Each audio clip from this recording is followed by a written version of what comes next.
Welcome back, guys. This is Najee with Blended Talk. Today we got a guest in, Tony, and also my uncle. Tell me, Uncle Tony, how did you become a step parent? Well, I met the love of my life, my wife, Danielle. She had two children, a daughter and a son, and I had one daughter. And I knew from the first time I laid my eyes on her that she's going to be my wife. So, boom, here we are 18 years later. I remember myself too, right around the time when you and TT first started talking and stuff. It's crazy. How's your experience been as a stepfather? Nephew, to be honest with you, that word stepfather, I don't, that doesn't, me and my wife, when we got married, we decided that we're not going to push these titles on our kids. For me personally, from day one, I've always told all three of my kids, but I started with the one I was living with, my daughter Jasmine. When you bring a blended family together, the introduction, when we're just going through our dating phase and we're trying to bring the family together, whatever, meeting each other, the way I introduced my daughter to my wife was, Jasmine, this is Miss Danielle, and so on and so on and so on. And when we got to the point where we became a family, well, that's what I told them. Look here. When you feel that in your heart, that this is mom, this is dad, then it's going to just flow out. And it's no step parent, none of that, because we're one, we're family. I didn't believe in that. Well, we didn't believe in it. And that's where we raised our kids. It was very important to me because I've witnessed a lot of relationships. I've heard men and women, especially men, raising stepkids. They always used to say, I call them horror stories. The child said that you're not my dad. You can't tell me what to do, this and that. Yeah, I know what you mean. It just flows with it though, because I've been lucky. I've been blessed, put it that way, because I didn't have to experience anything like that. Yeah. I have never met anyone. Hopefully we do soon. However, I haven't met anyone that's really, I feel like, went through that, the drama with the stepchild not showing respect, or the whole "you're not my dad, I don't have to listen to you," or anything like that. I haven't heard that yet. However, on social media, it seems like that's all you see and hear. So yeah, part of going through the relationships. It's part of building it up. Because you're everybody's getting to know each other. The first 5-6 years, those are some hard times, because now we're all living in one place, one household. Right. And really, my kids, they were so afraid that I was gonna take some things away, but theoretically, by me and my wife getting together, we just enhanced everything, because my wife was independent before I got with her, so by us coming together and uniting, it just enhanced our family in every kind of way. Let me ask you this. So on day one, married, stepfather should be respected by the stepchildren, or is that something that should be earned? I'm old school. So therefore, by me being old school, a little piece of both, because I do believe respect is earned, it's not given. But as a family and as kids, that's just, to me, automatic, because you're kids. And I'm getting ready to start teaching you, installing respect in you anyway. So it starts at home. Right. It starts with me. I'm the man, I'm the head of the household. It starts with me. So yeah, right at the back, you gotta let them know that, hey, look here, I'm the adult, and for me personally, be honest with you, my exact words was, I demand my respect up in here. It's just the way I felt back then. And times have changed. Okay. Yeah, they have, most definitely. When would you say was the first moment you felt and realized that, because you was already a father, when your stepchildren was like, okay, like, all right, they finally starting to see that, like, I'm the father figure, like that. Oh, like, okay, I'm stepdaddy mode for real, like this. Okay, I get it now. Like, yeah, you get it now, should I yeah, say?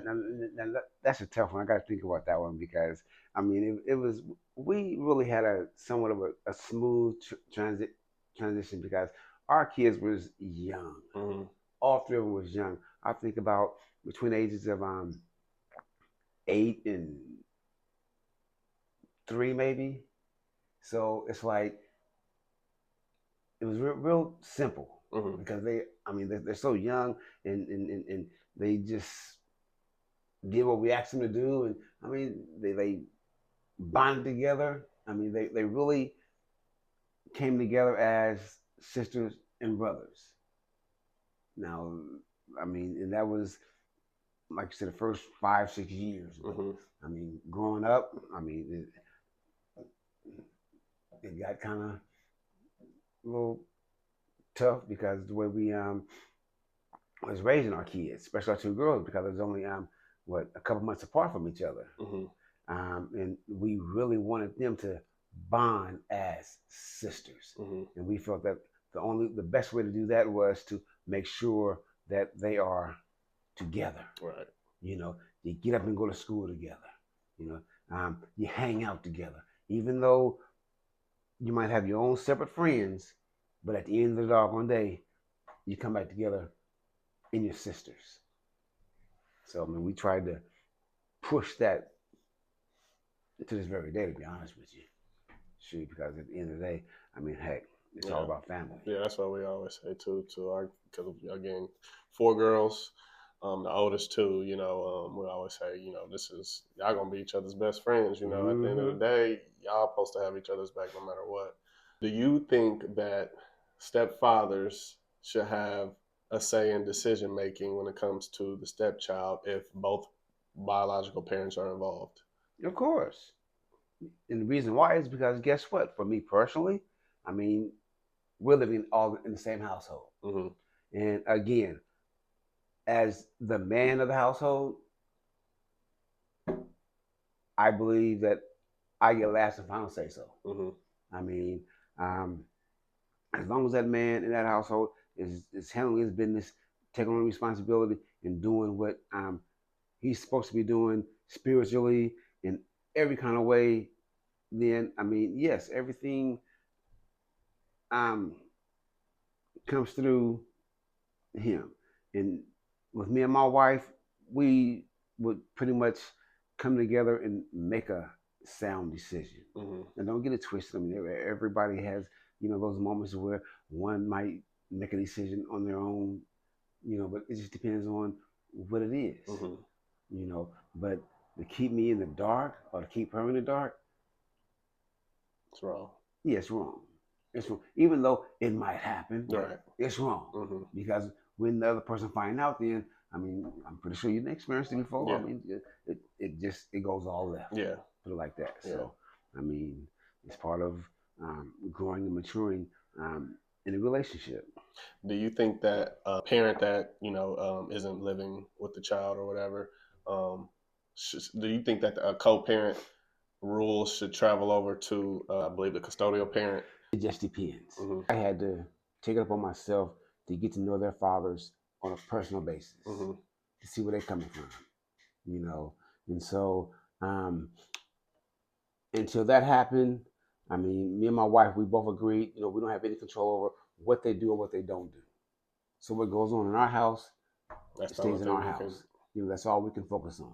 Would you say, because I feel money can be a little tricky, Oh my goodness, especially in blended families, you think child support should only be for the child? To me personally, I think as a blended family, I do believe that child support is supposed to go towards the kid. However, I do believe also that if the kid is being taken care of, because child support don't always come through, and right. Mm-hmm. who's the fall on whenever it's not there? The parents. That's kind of a hard question for me to answer because honestly, I've never been in that predicament. I never have. I mean, child support was coming in, but I mean, I didn't make no big fuss over it. I mean, if it's coming in, it's coming in. If it don't, it don't. I mean, business was taken care of. But since you put it that way, I mean, at that particular time, it was all good. But as time progressed on and years went by, um, you can say I thought about it a certain way, but the most important thing for me was, this is what I signed up for. Right. And I'm not expecting anybody else outside of my household to take care of the people inside my house. Right. Even though, I mean, to be honest with you, yes, I had got caught up in my feelings about certain situations, but at the end of the doggone day, I knew what had to be done. I mean, I'm gonna say this right here. I'm gonna cut this loose because this is my thing with my family. I prayed for the family that I have today. A loving wife, 2 daughters, and a son. And a while back, I realized that God gave me exactly what I prayed for. But guess what? He didn't tell me how easy it was going to be, how hard it was going to be, the trials and tribulations, ups and downs. He just said, here, this is what you asked for. So now, what you going to do with it? How you going to deal with all these different situations? I mean, it took me a long time to get to where I'm at today. And my kids are young adults, but yet still with family, and we have our trials and tribulations. How do you build trust with a child if the child isn't ready to accept you as a step parent yet? And maybe you haven't experienced that. Maybe they was ready to accept you, from day one. I don't know now. My oldest daughter, she was whoo, she's spicy. She's spicy, and she was very voiceful. She wanted to be heard, and I wasn't. I'm old school, so I wasn't trying to hear it. I mean, right. I always said, when it's time for me to allow you to voice your opinion, I will allow you to voice your opinion. But at this particular age, no, I ain't trying to hear it. I'm the parent. At a young age, I'm gonna call them debates. We got into some serious debates, but at the end of the day, I mean, I would just shut it down because no, I'm not gonna sit here and debate with a child. I'm not. Once she became an adult, we had a conversation. She told me that I was wrong, but when they were growing up, the way I would shut them down was just say, hush, hush. I would look at them, just hush, because guess what? You're not going to out talk me. You're not going to talk louder than I am. Just hush. It put her in a different place because she was a child that wanted to know the reason why, and I wasn't willing to give her the explanation. Yeah. And it's sad to say that I didn't catch that, understand that until she became a adult with her own family now. So I apologized for it, and I moved on from it. We moved on from it, and we both learned valuable lessons from it. So for you blended families that's raising young kids, bringing them together, I highly advise you with your young children, listen to them. Listen to them in a way that don't take it that they're trying to tell you what to do, but take it in a different way. Like they're just trying to, they just want to know, they just want to understand where you're coming from. Sometimes, maybe not all the time, but sometimes. Be careful what you say and how you say it, because the things that come out of your mouth is so powerful and strong. And it's more damaging than me actually taking a whip and Look at my kids. Right. What do you think about discipline? Again, I'm old school. So therefore, I mean, as long as that step parent is doing what they're supposed to be doing, taking care of that child, then yeah, I do. I do. But and at the same time, you know what I mean? Because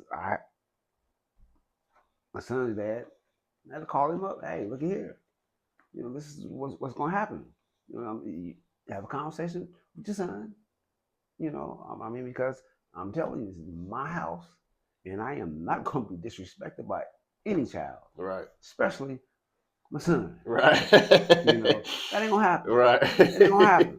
I mean, me and him we was pretty much always on the same page. Because to me, I'm looking at it like this. And if I trust someone around my child, then I give them permission to do whatever it is that I feel that they feel they need to do. Long time ago as a kid, you know, it wasn't, I mean, this probably was a little bit back before my day even, but I just remember casually hearing people talk about it, you know, and even in churches and stuff that, you know, wouldn't be nothing back in the day for a neighbor or anybody of a good parental guidance to spank a child or whoop a child if they wasn't acting right. That's the era I grew up in. Yeah, and everybody, every adult on my block, every parent had permission, automatic permission from the parents. You see my child acting up, take care of it, and send them home to me. And if I go home and don't tell them that Mr. King had to put me in check, wait. How is it balancing love between all your children so nobody feels left out? In my household, they call it favoritism. I love all of y'all equally, and we do. At the same time, and we try to treat all of our kids the same, exactly. But you can only do that for so long. You know, when they're this high, and as they grow, they get a mind of their own. They start getting their own personalities. So therefore, at some point in time, you got to start identifying their personalities, their weaknesses, and their strengths. And that's what I try to do in my household. As step parents, you know, you don't want to make it seem like you're favoring yours more than you're favoring the others. Their parent might feel the same way that they feel. Who knows? You know, so of course they're going to start pretty much catering to their biologicals, right? You know, and then it's going to really cause everybody's kind of getting favored and wanting to go here because they get treated better, wanting to go there, not liking each other because and that's when the two quote unquote adults, the two parents, gotta go to their room and close the door. Right. Look here, we need to have this conversation. Right. Let's figure this out. Let's figure it out. Do you think that blended families get judged harsher than traditional ones? I don't think so. It just depends on the family and how they carry themselves. I look at themselves because speaking for myself and my family, I mean, honestly, people don't even know. That's like today at church. One day at church with my grandson, he tell me all the time, man, he looked just like you.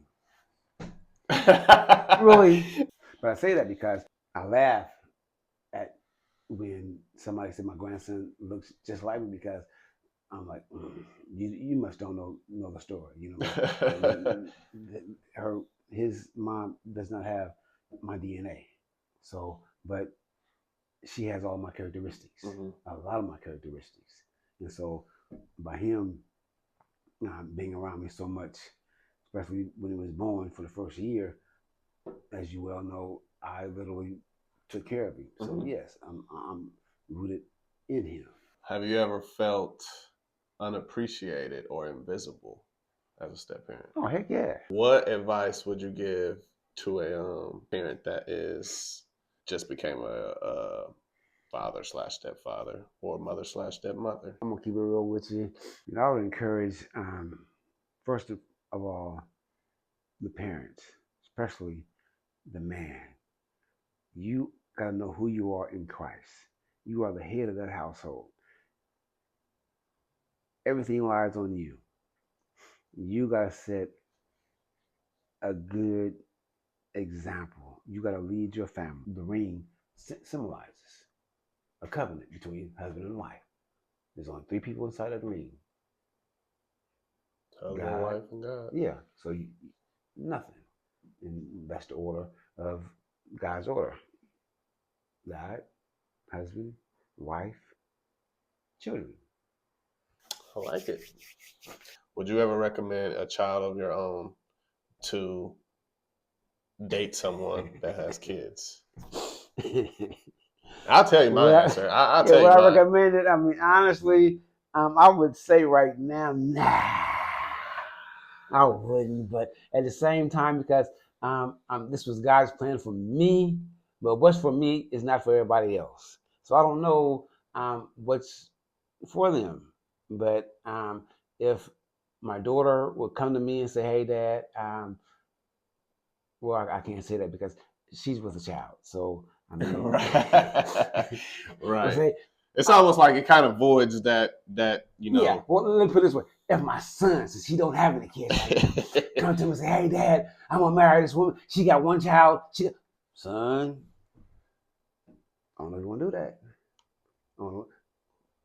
Take your time. Right. Take your time. Right. And first and foremost, make sure that that child's biological parent and your future wife or whatever, make sure that there's no more connection other than that child. Right. Because I'm telling you, you're going to experience some lot of unnecessary grief if there's any other form of attachment there. Make sure, I always say, I know what I'm getting into before I get into it. So that's what I would tell my son. But my daughters that already have kids, or to answer your question, like I said again, it's a hard pill to swallow at swallow. first. It is. It really is. My answer was no, definitely not. I told my I told me and my wife, we had these conversations and talk all the time about it, and I explained to her things I've been through and said, if we had a son, would you want our son to deal with things that I've had to deal with? What is that? No. Exactly. So that is not to be biased and that's not to say that if I had a child and they chose to do that, I wouldn't support them, but I would definitely try to make sure they're fully aware of everything they're getting themselves into. It's not always necessarily bad, but especially when a child is fresh, wounds are still healing, people ain't healed. Baby daddy's still bitter. Yes, I'm talking about. Baby mama's still petty. Bitter. Yeah. I used to tell my wife all the time, when you have a conversation with baby daddy, the conversation should be strictly on the child's needs, and that's it. Pretty much short conversation. Really. Very short. Short conversation. And I'm glad you said that, because I was actually, I know I said final question, but I promise this is the final question. now it's kind of brainstorming right there, a little bit. Yeah, I'm remembering right. So I don't even really like when my wife got to sit up and text her child's father, my stepchild's father. I don't even like it. Like, I mean, I don't get mad or nothing. Obviously, I know they got to talk. I know they got to, communicate for the child. But to me, it's almost, I wouldn't say necessarily sharing, but your wife has to still in some form deal with another man. Yeah. And it's not about being insecure. It's just we as men are territorial, so it's not that you feel uneasy about it. It's just something that you like. I would be better off if I didn't have to deal with it. I would almost be cool with me and him just talking. You ain't got to talk to him. Yeah. Yeah. And I've seen and heard people do that. You deal with me now. Right, you don't got to deal with her now. I can tell you exactly what's going on. What's going on. And I probably can break it down better than she can, because, we men, we going to just tell you what it is. So, I don't even think, I'm pretty sure there's people in the world that do that. And I think that is amazing. I'm sure that the father probably didn't like it at first, but you know, when it's a real man and he doing just keeping things simple, I mean, ain't gonna be no drama or none of that, because it's just gonna be nipped in the bud just like that. You know what I mean? Because obviously, if a man take that route, ain't nobody about to be sitting up playing games, doing all the arguing. Because, you know, for the longest, my wife and her child's father, I would say in our very younger years, just constantly argue. That's all it was arguing. And chances are me and him would have argued, but it would have been a very short argument, and it would have either came to, you come get her, or I'm dropping her off, or, you know, what you want. We ain't gonna sit here and just keep talking. We gonna figure out some form of solution, whether it's uh, fighting. Not to say that that's good or anything like that, but or, you know, we're not doing the going back and forth game. It is what it is. Come get her. Don't come get her. If you don't like it, whatever the case may be, this is what it is. This is what it ain't. Boom. You know. And, you know, however you want to go about it, we can do it. Obviously, you know, we're grown now. That was very younger days. Like, and even if, like, you know, let's say a father got full custody of his child, and, you know, obviously he's married another woman, and the stepmom, she deal with the other woman. You know, she deal with the child's mother. Why? Because they both women. You ain't got to worry about no type of extra convos getting slipped in nowhere, no text, no extra, you know what I mean? Everything is what it is. Right, like you said earlier, as men, we are territorial. Very territorial. You know, so I can relate to that, because early on, yes, you know, I mean, I was very much so territorial. So I would tell my wife, cut the conversation simple, straight to the point. Right. Don't take 10 minutes to figure out where he's going or what he needs. Exactly. You know, I mean, I'm like, come on, 3-minute conversations tops. Boils down to, you know, as men and as women, you gotta get to know that other person. Get to know them on a personal basis, because I felt like sometimes men, depending on the individuals, we have an unmentioned code. You know, you respect me, I respect you. You know, so this is my child's mother. That's it. That's all. You're her husband, especially your husband. You are her husband. And from what I can see, she tells me, and from what we've had conversations, you're a good man. You're a good father figure. Someone respect you. So I'm gonna handle my business, doing what I need to do for my child, and respect you for doing what you're doing for our child. Like my son's father, we come a long way, a long way. That's my brother. I mean, I'm just gonna keep it real. I mean, people say that it's hard for two men to come together like that, but this is the most important thing that I want to show my son, is that how two grown men can come together and be respectful and raise another man. See, that's the difference between, and two women should feel the same way. You know, I mean, even though maybe deep down inside we might have ill feelings or, you know, something, some differences, but still, in front of our son, we gotta show him how men should operate. Exactly. And honestly, down to the course of the years, I mean, we just okay. Accepted each other for the men that we are. Right. Put it like that. Probably say you probably glad that it's like this more so than what it was in the past. Oh, heck yeah. I'm not sure if we could ever have a better relationship than what it is now. There's just been so much out there that I think that what we've been able to come to now is great. It could definitely probably still be maybe a little better. There's still some things that we feel may be just not on the same page. Right. I'm gonna say this. It'll get better. Yeah, right. I'm gonna tell you the reason why it'll get better on down the road. Because see, one day your daughter is gonna become a full-blown woman, and one day, guess what's gonna happen? She's gonna bring another life into this world. Oh yeah. And guess what's gonna happen? Two grandpas. See, that's a beautiful thing. It really is. Yeah. And I always look at it too, like, hey, 4 eyes is better than 2, 6 eyes Yeah. is better than 4. Yeah. Hey, 2 Yep. dads is better than 1. Hey, So that's what I tell mine. I mean, y'all blessed because guess what? Y'all got 2 dads. stepchild, they always normally get 2 of everything.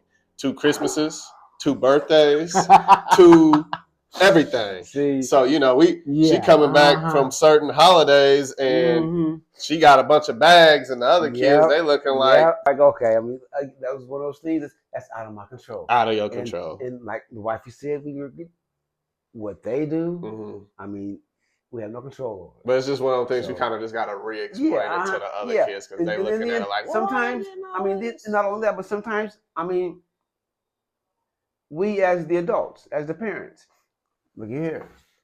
Now, I mean, I get it. I understand you got one child in this household. right? But guess how many more in the household? Right. So if you would just go get a little gift card, $5 gift card, I mean, they would love that. Right. As little kids. Mm-hmm. Now, as they grow up, that's a different story. Right. But as little influential kids, Yeah. when they see their older sibling coming back from their visit with their parents, and they got more mine there. Right. I mean, that part right there, yes, I had to make it perfectly clear that some people on my side of the family, look here, this is the only child that I got. Mm-hmm. I got 2 more. Right. As a dad, you do sort of get into your own feelings about it. Right. Because you know what you're doing. Right. You know what you're capable of. Right. But yet and still, I mean, you just be like, really? Always think about the kid. Always. And that's one thing that I've always tried to put first and foremost. I got to do what I got to do and put my pride to the side and whatever I need to do to try to get things and to get her in a better place where she's at. So if that means calling someone that I don't really care for too much, then I'll do that. Yeah. And hopefully over time things could change, and I don't necessarily want to say one day we'll be friends. But who knows? I mean, one day, I don't know. Right. I mean, never put anything past me. I feel you. I mean, I may have felt the same way at the beginning. Mm-hmm. But like I said, with my son's dad, I mean, we didn't kick it. We didn't go on vacation together. Remember that one year? I mean, we was all on vacation together. Now, can you imagine? When we was there that year, I mean, I literally took out the time, faded back wherever, watching me, and just looked at everybody in that room. Mm-hmm. And I'm like, wow, it's kind of amazing because here we are all coinciding together. Mm-hmm. I mean, that was pretty amazing because you just don't see that amongst, I hate to put it this way, but you don't see that amongst us black men a lot. Mm-hmm. And like I said, for me, it's always been about us men raising a son together. Set a good example on how a man should be in this world, how a man should step up to the plate and take on the responsibility and take care of his family, be the provider, be the head of his household. Having a blended family, it takes time, unconditional love, and patience. Patience is a virtue of everything in life. It's going to come together. If God brought you two together, then guess what? Can nothing break it down? Can nothing destroy it? So just hang in there. And life does get better. It does. The family gets better. Keep that family unit. Keep it strong and talk about the hard conversations, with that child and the other parent. Talk about them. Get it all out there because if you hold that stuff in, it's going to cause more frustration and more anger, and you're never going to resolve the issue. Never. Or especially a young couple. I mean, God first, and just be patient and just hang in there, man. The dad raising a son and a daughter. I mean, you gotta to be very careful and wise on the things you say, the things you do, and even how you carry yourself. Because they picking up on a lot of you. Not taking anything away from the biologicals, but you're there 24 hours a day, 7 days a week. They are really watching you closely. Y'all stay tuned. Again, this is my uncle, Tony. Hey. And it's been real. We enjoyed you coming on the show. I want to say thanks. You're welcome. And again, y'all stay tuned for more Blended Talk.